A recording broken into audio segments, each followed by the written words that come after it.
You're listening to the Podcast Detroit Network. Visit www.podcastdetroit.com for more information. Welcome to Smart Sex, Smart Love. Where talking about sex goes beyond the taboos and talking about love goes beyond the honeymoon. I'm Dr. Jo Kort. Thanks for tuning in.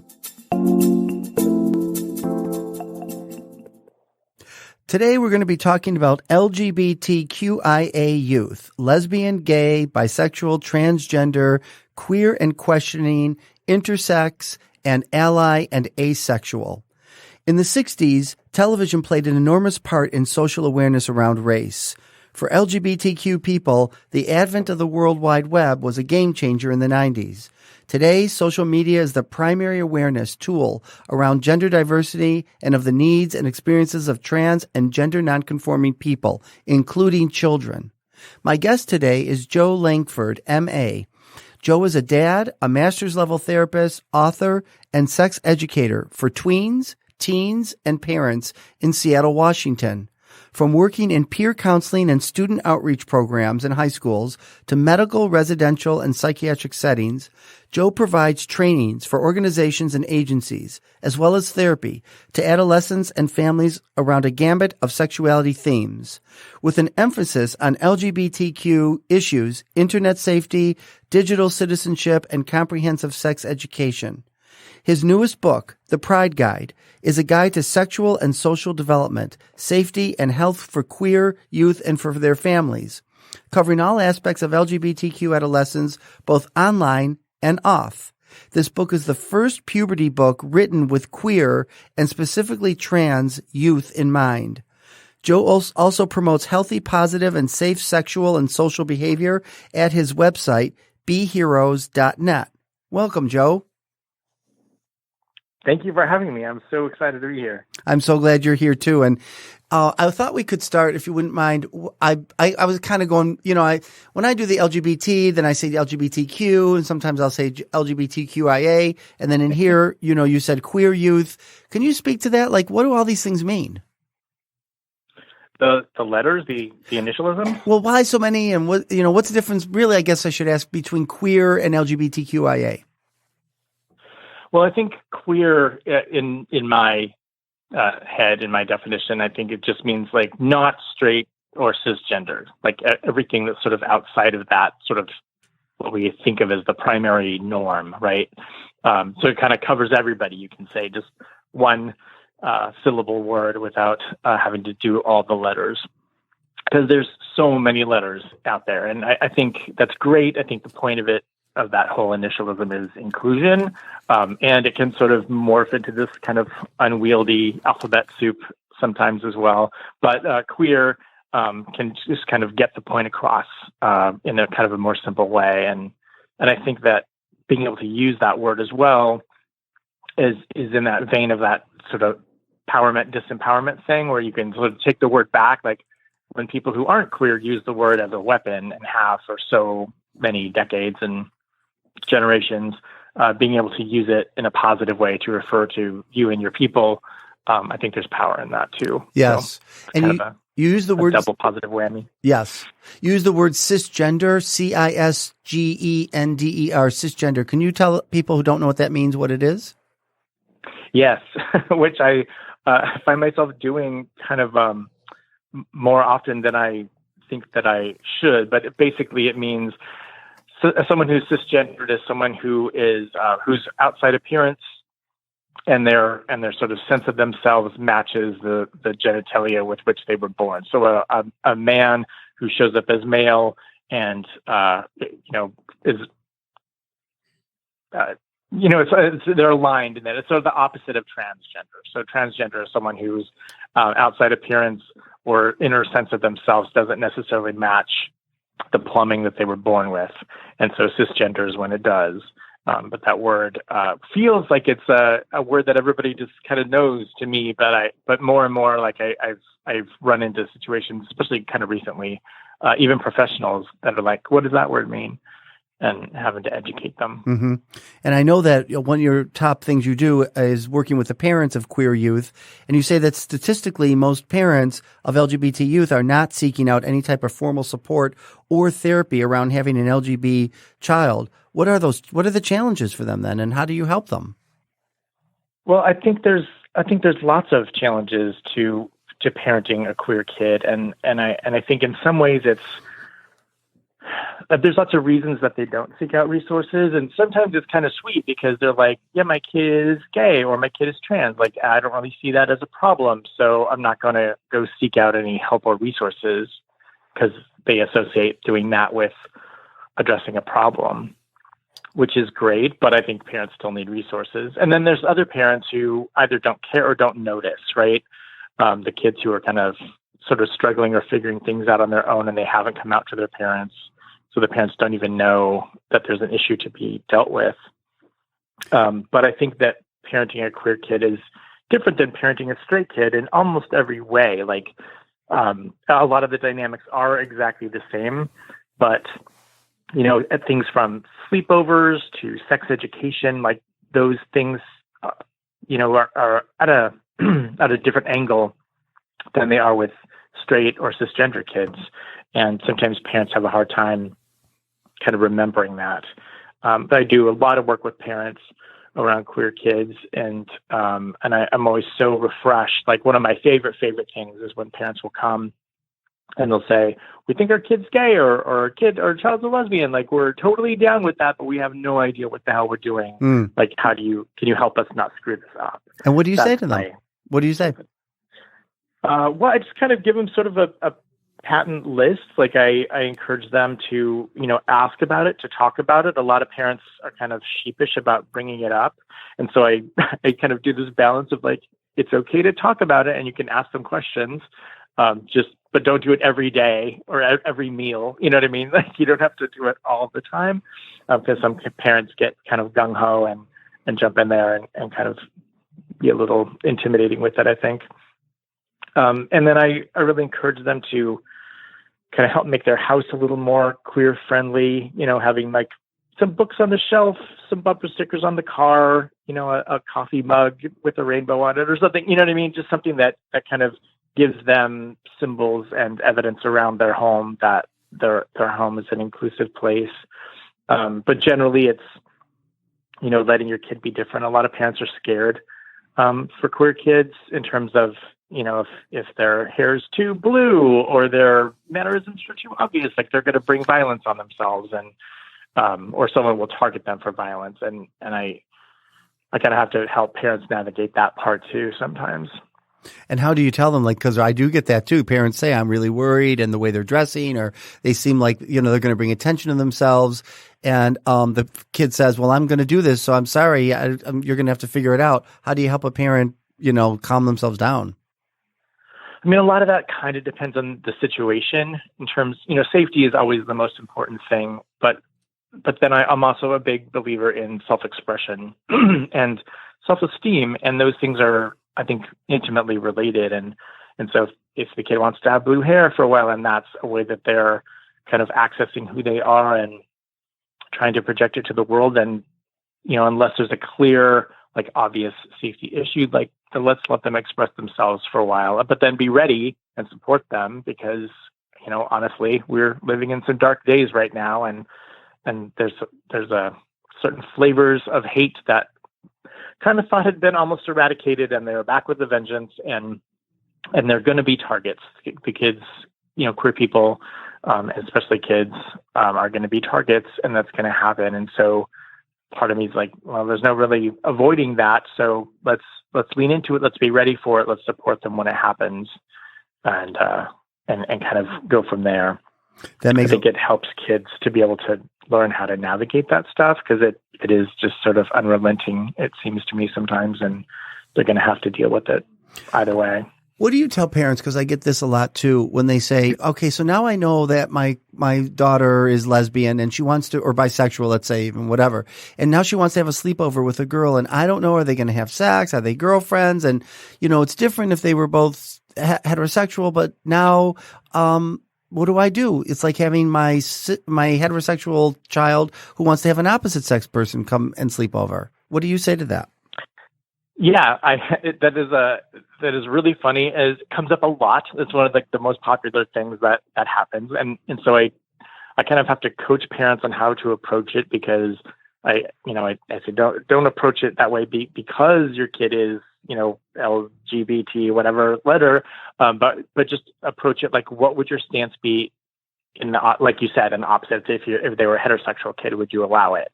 Yes, then allow it. If they wouldn't, then don't allow it. But make it based on that, on some kind of level of fairness. Because kids are, you've worked with kids before, I think, right? Like, they'll play the homophobe card, as soon as they can. But you're just being a homophobe. Yes, right. I have to help parents kind of deal with that, right? Like, no, this is not homophobia. This is just parenting. But nice try. Well, what I love about your work is you work a lot. Is it primarily with youth?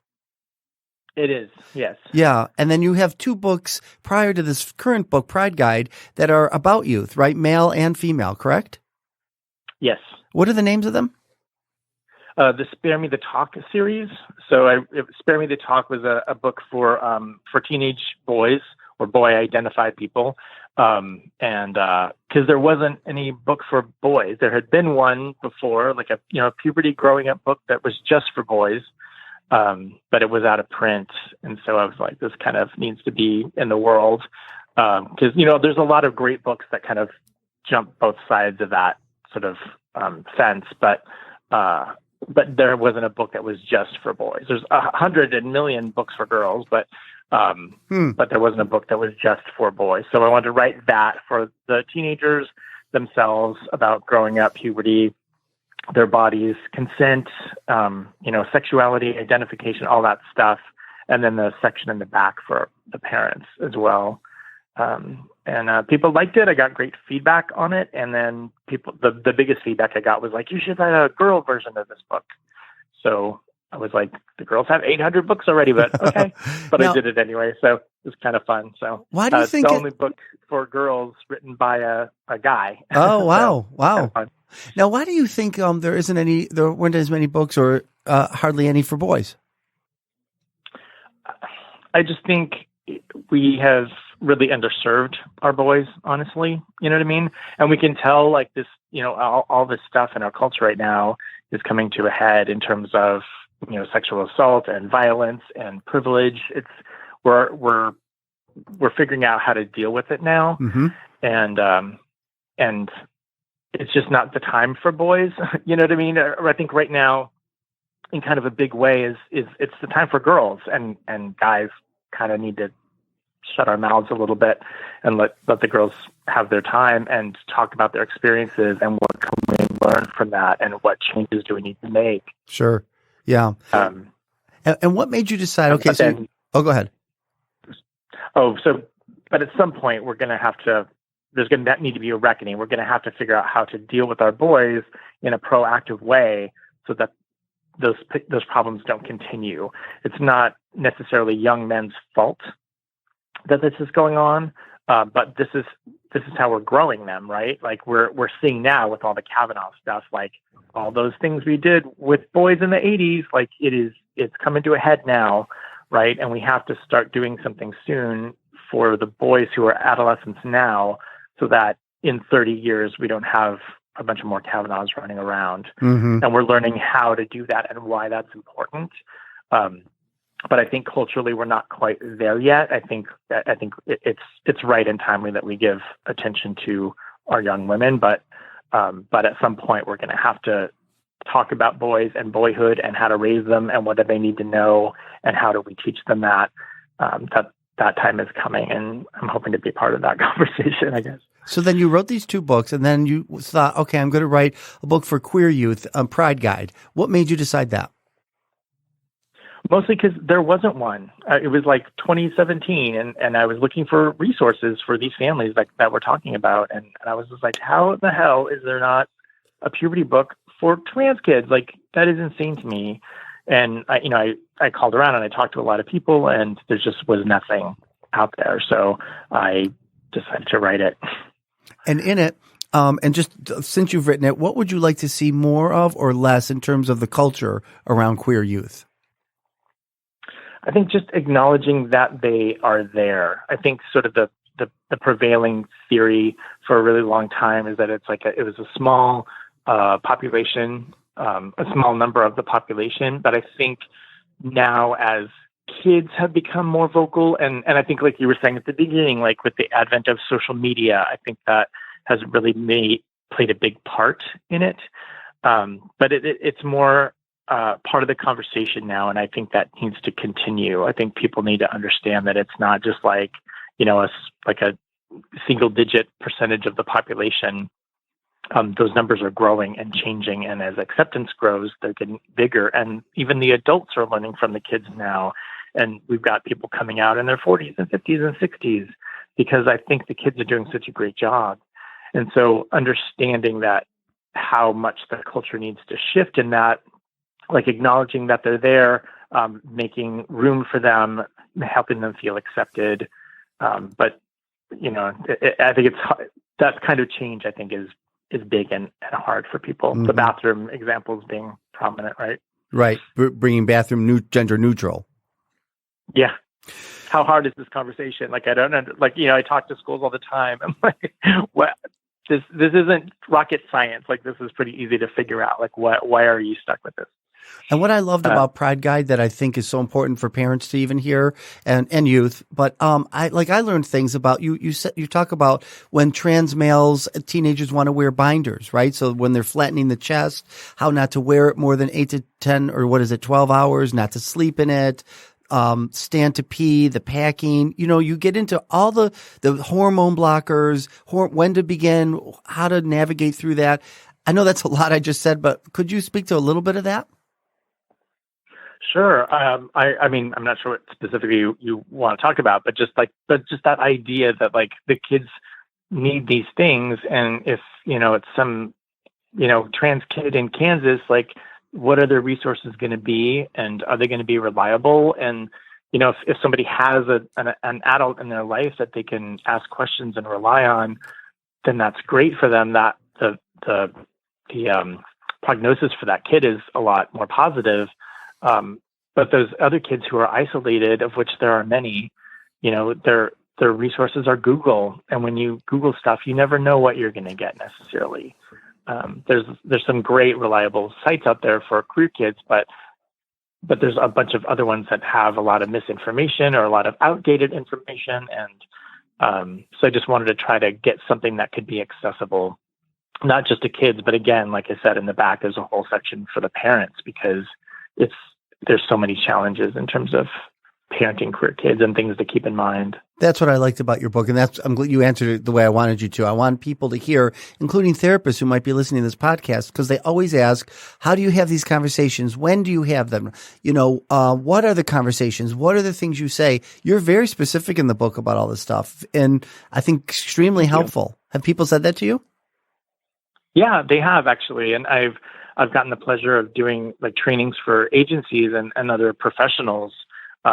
Because like I said, even like trained professional therapists and, like twice in the last 6 months, like they'd be like, well, what does cisgender mean? I'm like, you are a therapist. Like, I know. They don't. I know. But, they don't. But it is because I think, this idea like, oh, it's a really small percentage of the population. So maybe I don't need to be super well versed with that. But so I talked to other professionals about how to just make room for queer kids, right? Like, you're a therapist, most of us have an intake form and we ask about sexual preference or gender identity maybe in the intake, and then we fill out the form and then we kind of maybe never revisit that if there wasn't anything there that looks like it needed revisiting. So I really encourage therapists like, after a couple of months when you've built the rapport and the kid trusts you and you're working with them, like maybe ask them again about how they identify or where they are on the gay to straight scale, and you probably get a different answer than you did when it was the fourth question on the intake form that you asked. You know what I mean? When they just met you 6 minutes ago. Yes. And so stuff like that, I think, how to have same thing like queer friendly books, maybe a poster or something like that in your office so that they can see that they're represented in there and safe. And a lot of therapists, I think, just kind of don't necessarily think about that. So yeah, I get to help people kind of figure that out too. What do you say to people? My therapists in my talks ask me this all the time, as do parents. Oh my gosh, they say it's like, I've actually had people say it's becoming a trend, and it's trending to kids are identifying different genders out of the blue and different sexual orientations out of the blue, younger and younger. What do we do? They're like almost panicked about it. I have my answer, but I'd like to hear yours first. My answer generally is just breathe through it. I think as an adult and someone who hasn't grown up in that specific culture, I think it is this new culture where with all the languaging and the new words that are popping up, it can be overwhelming and kind of annoying sometimes as well. But breathe through it, right? But with the kids, like just meet them where they are. When they say, "Oh, I'm identifying this way and this way and this way," and they throw a few adjectives at you, just ask them one, like, what do you mean by that? Like, explain that word to me. When you say that, what are you talking about? Can you break it down for me? And kind of give them the experience of steering that ship and educating you, I think is good for them. But then you can also see what they're actually talking about, because there are a lot of adjectives out there that kids are using, that people are using. But kids don't always understand them accurately. So they may be saying one word, but meaning something different than that. And so you can sort of, help sort of coax out what it is that they're, like the meat of what they're trying to tell you about themselves. And then the adjective becomes less important. And then you can educate them if they are actively using a word wrong. Right, because I've heard the term kids are creating boutique identities, which I love, right? And what I say to parents, so you say what I say, but I also add this. I say, look, the job description of a teenager is to be confused and change their mind every day about career, about girlfriends, about boyfriends, about school, about all the way they dress, their hair. So why now that they now have permission to be confused and explore and have all kinds of identities around gender and sexuality? It's part of their job. They now have the permission our generation never had. Would you agree with that? Oh yeah, there was the three choices. There was gay or straight, for example, right?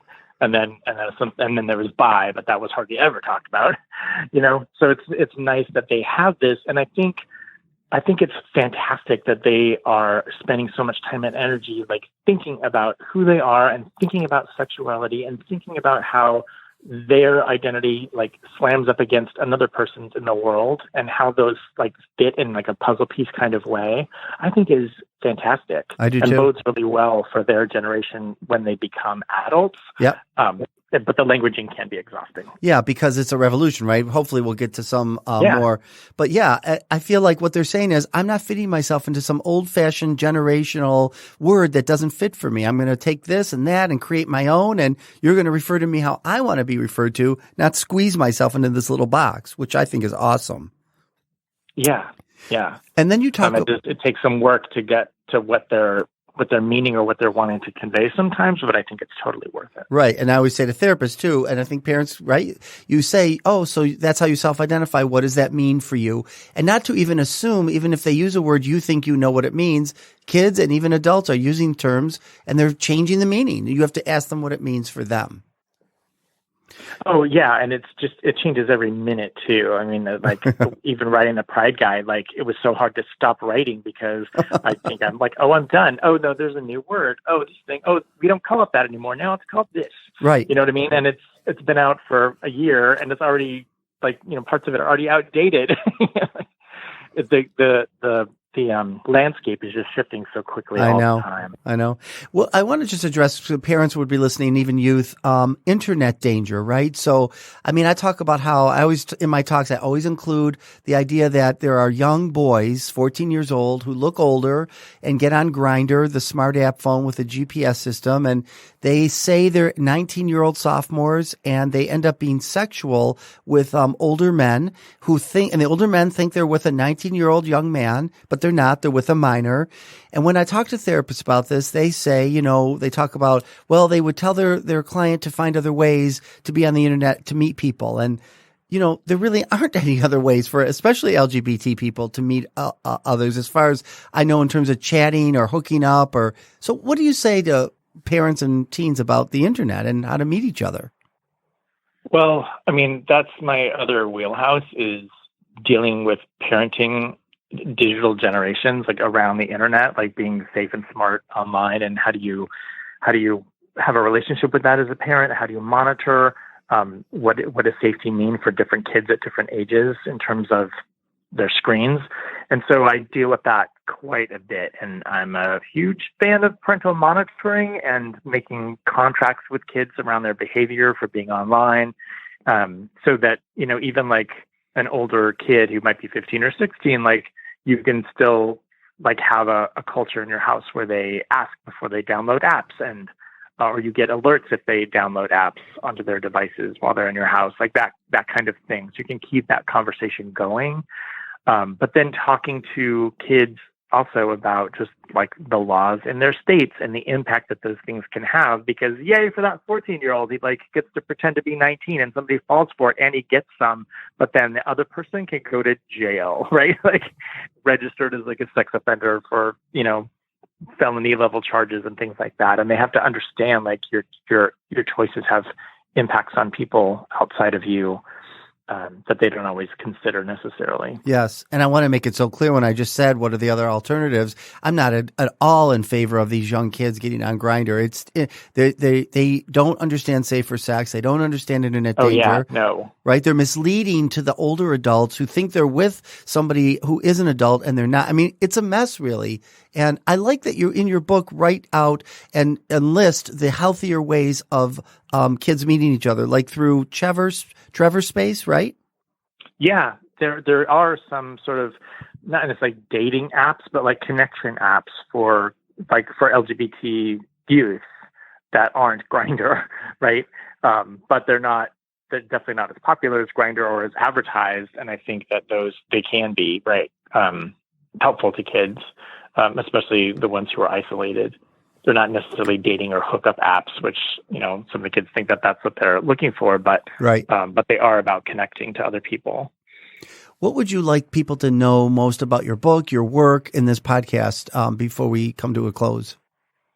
Well, just I think how important it is to work with the parents as well, to get the parents on board. There's situations, of course, working with LGBT youth where it's not going to be safe for them to come out to their parents, and you have to figure out how to navigate that. But most parents will come around, I like to think, and they just need some support in parenting queer kids. It's just such a different creature than it is, and they get intimidated, and they have to sometimes go back and clean up mistakes, and undo some of the stupid jokes they may have said, or whatever, and helping them do that and deal with their own shame and fear and grief is really important work to be done. You're doing really, really good work, and you're right. You're a voice, for queer youth and for boys and for girls. But for the boys and queer youth, where there's not that much out there, I think we should be thankful to you for writing all this stuff. Joe, where would you like people to be able to find you? So my website is beheroes.net. And can you spell it? They can find all kinds of information about me. Yeah, spell it. Be Heroes. BEHEROES. Beheroes.net, and they'll find out all that kind of information about me and talks that I do and the books, and I've got a podcast about the apps and technology for parents as well. So yeah, anything they want to know about me, they could find there. And I kind of pride myself on being accessible. So people have questions or need resources, I hope that they think of me. Yeah, good. And I didn't know you had that podcast, so I saw the write-up when we reached out to you. So I'm going to sign up for that too. Thank you so much. Sure. All right. It was great talking to you, Joe, as always, and I hope we'll have another conversation again. Yeah, thank you for having me, Joe. It's always so fun talking to you. I really appreciate the opportunity. Same here. Take care. You too. Thanks for listening to this episode of Smart Sex, Smart Love. I'm Dr. Joe Kort, and you can find me on joekort.com. That's JOEKORT.com. See you next time. I never met a girl